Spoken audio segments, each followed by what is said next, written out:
¿Cómo puede una sola derrota convertir el vestuario del Real Madrid en un auténtico volcán a punto de estallar? ¿Y por qué el futuro de Xabi Alonso, después de solo 8 meses en el banquillo, está ahora en peligro real? Imagina la escena: silencio pesado, miradas tensas y un clásico que no solo se perdió en el marcador, sino en la confianza interna del equipo. Hoy te voy a contar qué ocurrió realmente tras esa noche, por qué el vestuario se fracturó y qué decisiones pueden cambiar el destino inmediato del club. Antes de entrar en los detalles, quiero preguntarte, ¿crees que este Madrid puede reconstruirse desde dentro? Porque lo que viene ahora lo cambia todo. Todo comenzó justo cuando terminó el clásico. El pitido final no solo confirmó la derrota del Real Madrid ante el Barça, también abrió una grieta dentro del vestuario que nadie imaginaba. Varios jugadores, según fuentes internas, se mostraron molestos con el planteamiento táctico de Xabi Alonso. Consideran que el equipo salió sin un plan claro, sin intensidad y sin la ambición que exige un partido así. Otros, en cambio, apuntaron directamente a algunos Trupolit, acusándolos de desconexión y falta de liderazgo en los momentos clave. El ambiente, normalmente serio pero controlado, se volvió tenso. Miradas frías, susurros y un silencio que pesaba más que la propia derrota. Para los jóvenes como Bellingham o Valverde, la sensación era amarga. Ellos, que siempre muestran carácter, se encontraron atrapados en un conflicto entre generaciones. Xabi Alonso, en medio de la tormenta, permaneció quieto, observando a sus jugadores sin poder articular una frase que calmara el ánimo. Ese instante, el entrenador solo, frente a un vestuario dividido, resume el inicio real de la crisis. En una esquina, Modric y Kroos intentaban recomponer el ánimo, mientras Vinicius caminaba de un lado a otro con evidente frustración. La imagen final: un vestuario sin una voz dominante, sin un punto de unión. Y lo peor estaba por llegar. Si quieres entender cómo esta tensión interna se transformó en un golpe directo al banquillo, quédate. Ahora veamos cómo este conflicto explotó más allá del vestuario y puso en jaque el futuro de Xabi Alonso. Las discusiones internas no se quedaron en el vestuario. Lo sorprendente fue la velocidad con la que llegaron a los despachos del club. Florentino Pérez y la directiva recibieron informes preocupantes. Varios jugadores habrían expresado dudas sobre la capacidad de Xabi Alonso para manejar un momento tan delicado. No era una cuestión táctica puntual, sino la sensación de que el entrenador había perdido parte del control emocional del grupo. Para un club como el Real Madrid, eso es una alarma roja. Dentro del cuerpo técnico, algunos asistentes comentaron que Alonso había cambiado su comportamiento en las últimas semanas, más callado, más distante, como si la presión del cargo empezara a pesarle. En Valdebebas, durante el entrenamiento posterior al clásico, su figura solitaria llamó la atención. Observaba en silencio, con las manos en los bolsillos, mientras los jugadores realizaban ejercicios sin demasiada energía. Las cámaras captaron también la frustración de Vinicius y el semblante serio de Carvajal, dos referentes que normalmente transmiten actitud positiva. La directiva, al ver este panorama, comenzó a debatir sobre una posibilidad que antes parecía impensable: un relevo en el banquillo si la situación no mejora de inmediato. El nombre de Alonso, que hace meses representaba un proyecto de futuro, ahora se menciona en tono incierto. Incluso, algunos medios ya hablan de candidatos potenciales para reemplazarlo.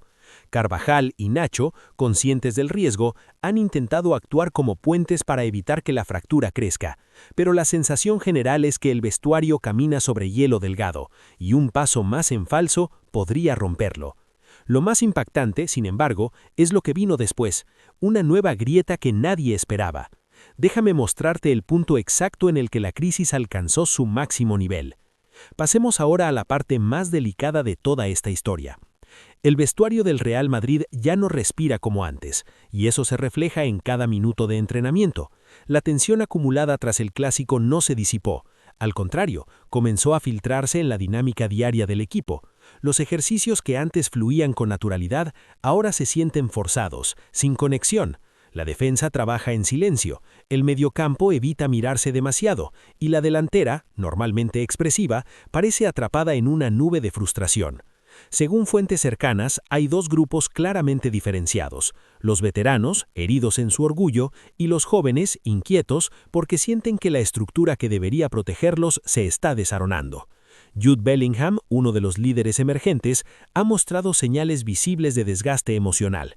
Se le vio conversando en tono serio con los preparadores, molesto por tener que retrasar su posición en los últimos partidos.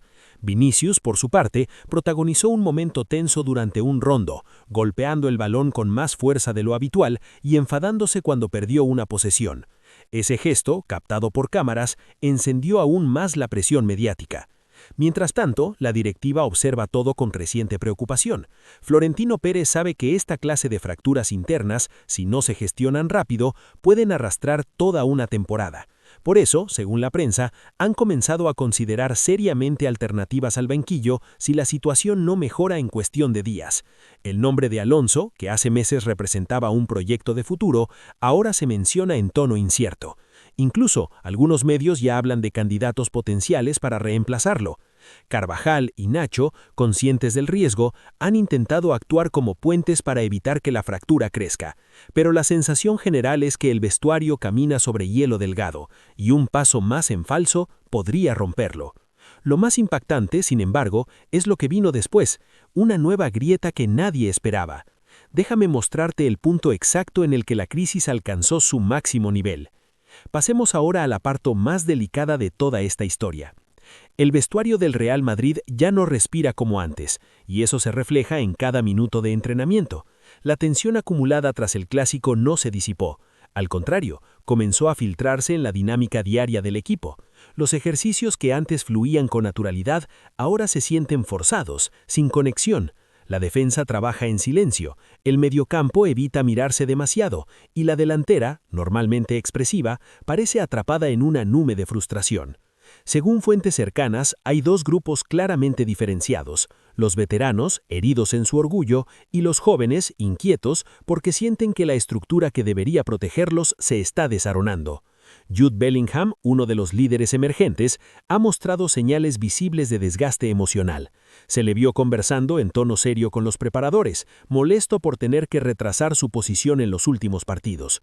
Vinicius, por su parte, protagonizó un momento tenso durante un rondo, golpeando el balón con más fuerza de lo habitual y enfadándose cuando perdió una posesión. Ese gesto, captado por cámaras, encendió aún más la presión mediática. Mientras tanto, la directiva observa todo con creciente preocupación. Florentino Pérez sabe que esta clase de fracturas internas, si no se gestionan rápido, pueden arrastrar toda una temporada. Por eso, según la prensa, han comenzado a considerar seriamente alternativas al banquillo si la situación no mejora en cuestión de días. El nombre de Alonso, que hace meses representaba un proyecto de futuro, ahora se menciona en tono incierto. Incluso, algunos medios ya hablan de candidatos potenciales para reemplazarlo. Carvajal y Nacho, conscientes del riesgo, han intentado actuar como puentes para evitar que la fractura crezca. Pero la sensación general es que el vestuario camina sobre hielo delgado, y un paso más en falso podría romperlo. Lo más impactante, sin embargo, es lo que vino después, una nueva grieta que nadie esperaba. Déjame mostrarte el punto exacto en el que la crisis alcanzó su máximo nivel. Pasemos ahora a la parte más delicada de toda esta historia. El vestuario del Real Madrid ya no respira como antes, y eso se refleja en cada minuto de entrenamiento. La tensión acumulada tras el clásico no se disipó. Al contrario, comenzó a filtrarse en la dinámica diaria del equipo. Los ejercicios que antes fluían con naturalidad ahora se sienten forzados, sin conexión. La defensa trabaja en silencio, el mediocampo evita mirarse demasiado y la delantera, normalmente expresiva, parece atrapada en una nube de frustración. Según fuentes cercanas, hay dos grupos claramente diferenciados, los veteranos, heridos en su orgullo, y los jóvenes, inquietos, porque sienten que la estructura que debería protegerlos se está desmoronando. Jude Bellingham, uno de los líderes emergentes, ha mostrado señales visibles de desgaste emocional. Se le vio conversando en tono serio con los preparadores, molesto por tener que retrasar su posición en los últimos partidos. Vinicius, por su parte, protagonizó un momento tenso durante un rondo, golpeando el balón con más fuerza de lo habitual y enfadándose cuando perdió una posesión. Ese gesto, captado por cámaras, encendió aún más la presión mediática. Mientras tanto, la directiva observa todo con creciente preocupación. Florentino Pérez sabe que esta clase de fracturas internas, si no se gestionan rápido, pueden arrastrar toda una temporada. Por eso, según la prensa, han comenzado a considerar seriamente alternativas al banquillo si la situación no mejora en cuestión de días. El nombre de Alonso, que hace meses representaba un proyecto de futuro, ahora se menciona en tono incierto. Incluso, algunos medios ya hablan de candidatos potenciales para reemplazarlo. Carvajal y Nacho, conscientes del riesgo, han intentado actuar como puentes para evitar que la fractura crezca. Pero la sensación general es que el vestuario camina sobre hielo delgado, y un paso más en falso podría romperlo. Lo más impactante, sin embargo, es lo que vino después, una nueva grieta que nadie esperaba. Déjame mostrarte el punto exacto en el que la crisis alcanzó su máximo nivel. Pasemos ahora a la parte más delicada de toda esta historia. El vestuario del Real Madrid ya no respira como antes, y eso se refleja en cada minuto de entrenamiento. La tensión acumulada tras el clásico no se disipó. Al contrario, comenzó a filtrarse en la dinámica diaria del equipo.